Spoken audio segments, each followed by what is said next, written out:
अस्सलाम वालेकुम। Last lecture में से हम डिस्कस कर रहे थे फंक्शन ओवरराइडिंग।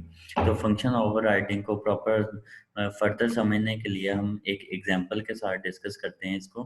तो वेरी फर्स्ट एग्जांपल है write a program that declares two classes. मतलब इसमें हमने दो क्लासेस बनानी है। ये याद है कि किसी भी फंक्शन को ओवरराइड करने के लिए ज़रूरी है कि दो क्लासेस हों।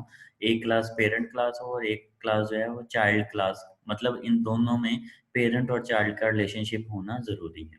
तो the parent class is called simple. तो इधर हम ये बात कर रहे हैं कि पेरेंट क्लास का नेम हमने रखना है सिंपल। तो सबसे पहले तो एक पेरेंट क्लास क्रिएट करते हैं सिंपल के नेम से। ठीक है। ये लास्ट टाइम हमने एग्जांपल डिस्कस की थी जिसमें हमने एक फंक्शन ओवरराइड किया था शो का। देखें, पेरेंट क्लास में भी फंक्शन सेम नेम और सेम टाइप का है और चाइल्ड क्लास में भी फंक्शन सेम नेम और सेम टाइप से है। इसको हम क्या बोलते हैं? Function overriding. एनी हाउ, इधर हम बात कर रहे हैं प्रोटेक्टेड, क्योंकि अब जो पेरेंट क्लास है अगर उसके जो मेंबर वेरिएबल्स हैं उनको हमने चाइल्ड क्लास में यूज़ करना है तो उनको हम क्या रखते होते हैं? प्रोटेक्टेड। अदरवाइज इनको हम प्राइवेट भी रख सकते हैं, इसके अंदर कोई इशू नहीं है। तो simple two data members A and B. इस क्लास के अंदर टू डेटा मेंबर्स होने चाहिए, integer A and B. Then public. इन डेटा मेंबर को इनिशियलाइज करना है तो उसके लिए हम कंस्ट्रक्टर बनाएंगे। कंस्ट्रक्टर है ए इक्वल्स बी इक्वल्स 0। मतलब दोनों का वैल्यू इनिशियलाइज हो जाए 0 अगर यूजर इनपुट नहीं देता।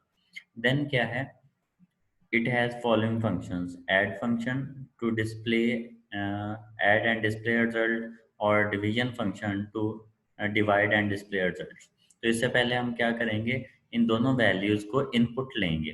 तो पहला काम क्या करना है? इनपुट लेने का फंक्शन बनाना है। तो void get values, camel case रखेंगे, वी कैपिटल, गेट वैल्यूज। ठीक है। इसमें ए और बी को हम इनपुट ले लेते हैं। तो cout enter two numbers, enter two numbers. ये दोनों नंबर किस में आ गए? A and B. दो वैल्यूज इनपुट आ गई। देन क्या है? Then add function to add and display result. एक ऐड का फंक्शन जो क्या करेगा? ऐड करेगा और रिजल्ट को डिस्प्ले करेगा। तो वॉइड ऐड, ये क्या करेगा? ए और बी को ऐड करके डिस्प्ले करेगा। तो sum equals A plus B और एंड सिंपल। ठीक है। तो add function to add and display result, division function to divide and display result. तो एक फंक्शन बनाना है वॉइड डिवीजन, जो क्या करेगा? डिवाइड करेगा और डिस्प्ले करेगा। तो division equals A divided by B और एंड। उसके बाद क्या है? उसके बाद है the child class is called complex. एक हमने चाइल्ड क्लास क्रिएट करनी है जिसका नेम क्या होगा? कम्प्लेक्स। तो चाइल्ड क्लास क्रिएट करते हैं और दैट ओवरराइड्स अबव फंक्शन। अब क्योंकि हमने सिंपल पेरेंट क्लास है और ये चाइल्ड क्लास, तो इनका पहले रिलेशनशिप बनाना है। तो class child colon public parent class का नेम। पेरेंट क्लास कौन सी है? सिंपल। तो सिंपल आ गया। ठीक है। तो ये दोनों के दरमियान में रिलेशनशिप बन गया। अब क्या है? That overrides above function. इस कम्प्लेक्स क्लास के अंदर, सॉरी, चाइल्ड की जगह पे हमने इसका नाम रखना है कम्प्लेक्स। इस कम्प्लेक्स क्लास के अंदर हमने क्या करना है? ऐड और डिवाइड के फंक्शन को ओवरराइड करना है। अब ओवरराइड कैसे करते हैं? सिंपल है, पब्लिक ओवरराइड करना है। तो ओवरराइड करने के लिए दोनों क्लासेस में सेम फंक्शन का होना जरूरी है। तो वॉइड ऐड, और ये फंक्शन ओवरराइड हो गया, और दूसरा वॉइड डिवाइड, ये दूसरा फंक्शन जो है ये ओवरराइड हो। अब दोनों फंक्शन ओवरराइड हो चुके हैं। करना क्या है? Each function in the child class checks the values of data member. ये फंक्शन क्या करेगा? डेटा मेंबर की वैल्यूज को चेक करेगा। कैसे चेक करेगा? It calls the corresponding member function in the parent class if the values are greater than 0। तो अगर वैल्यूज ग्रेटर देन 0 है तो कॉरस्पॉन्डिंग फंक्शन, मतलब अगर ऐड का फंक्शन है तो इधर ये ऐड का फंक्शन कॉल होगा, अगर डिवीजन का है तो डिवीजन का फंक्शन कॉल होगा। अब चेक कैसे करना है? सिंपल है, ए और बी को चेक करना है, इट मीन्स कि कंडीशन लगानी पड़ेगी। If A less than equal to 0 और B less than equal to 0, यही कंडीशन हमें कहा जा रहा है कि चेक करना है जो डेटा मेंबर्स हैं उनको, और अगर वो ग्रेटर देन 0 हैं तो क्या करना है, कॉरस्पॉन्डिंग फंक्शन कॉल करना है, अदरवाइज एरर मैसेज डिस्प्ले करना है। तो अगर ये लेस देन 0 हैं तो हम कहेंगे सी आउट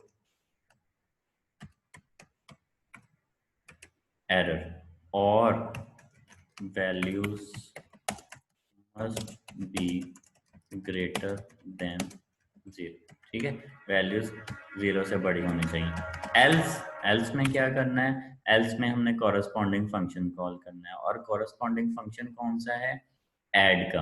अब कॉरस्पॉन्डिंग फंक्शन कॉल कैसे करते हैं, पेरेंट क्लास का नेम विच इज सिंपल, उसके बाद स्कोप रेजोल्यूशन ऑपरेटर और फंक्शन का नेम। अब फंक्शन का नेम क्या है, ऐड, तो ये फंक्शन कॉल हो जाएगा।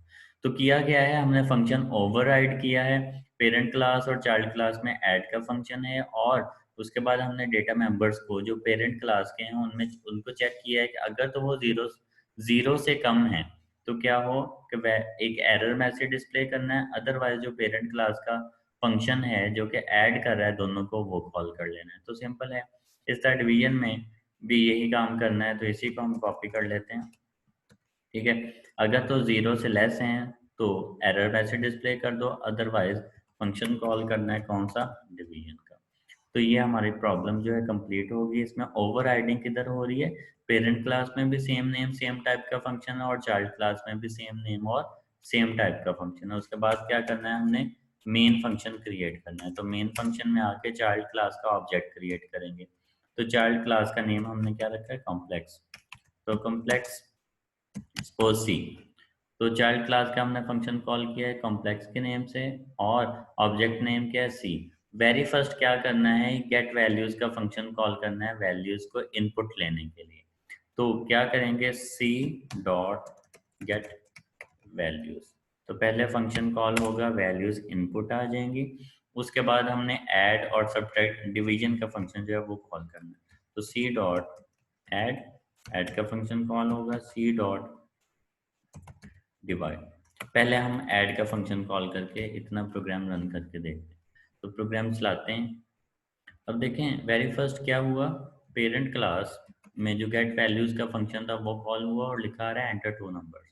तो इधर मैंने एंटर कर दिया, एक नंबर 0 एंटर कर दिया और दूसरा 12। तो अगर आप देखें, error values must be greater than 0, error message display हो गया। दोबारा प्रोग्राम रन करते हैं। सपोज के इधर मैंने 12 और 12, तो आंसर हमारे पास कितना डिस्प्ले हो गया, 24। इसी तरह से डिवीजन के केस में देखते हैं। तो ऐड की जगह पे हम डिवीजन का फंक्शन कॉल कर रहे हैं, तो डिवीजन ले लेते हैं। डिवीजन प्रोग्राम रन किया। अब अगर नंबर 0 और 12 एंटर कर दिया तो एरर मैसेज डिस्प्ले हो गया। इसी तरह से दोबारा प्रोग्राम रन किया, नंबर एंटर कर दिया 12 और 3, तो डिवीजन का आंसर हमारे पास 4 डिस्प्ले हो गया। तो इस तरह से हम फंक्शंस को जो है वो ओवरराइड कर सकते हैं। पेरेंट क्लास का फंक्शन चाइल्ड क्लास में कॉल करना हो तो उसके लिए हम क्या करते हैं, पेरेंट क्लास का नेम, उसके बाद स्कोप रेजोल्यूशन ऑपरेटर और फिर फंक्शन का नेम जिसको हम कॉल करना चाह रहे हैं। तो होप सो ओवरराइडिंग का जो कॉन्सेप्ट है ये मज़ीद आपको क्लियर हो गया होगा। तो इस लेक्चर के लिए इतना ही, अल्लाह हाफ़िज़।